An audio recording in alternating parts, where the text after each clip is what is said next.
Tip 8 is about eating more fish, particularly your oily fish like salmon, tuna, sardines, mackerel, trout. We'd like people to be consuming about 2 or 3 fish meals a week. You can poach fish, steam it. Oven baking helps keep the smell out of the house. You can package it up in foil or baking paper to hold in some other flavours you might like to include with your fish meal. Herbs and lemon rind, things like that.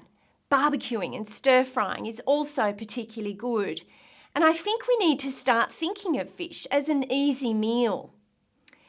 The reason that we're talking about oily fish with people is because of the omega-3 content in those fish.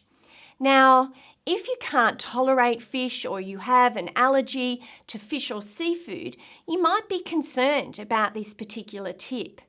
It's one of the times where dietitians might recommend supplements in place of eating the food.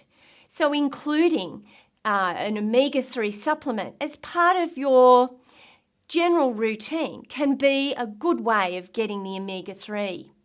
The reason we recommend omega-3 is it helps keep the blood at the right thickness so it flows through the body more freely, meaning that it doesn't clump up and cause clots.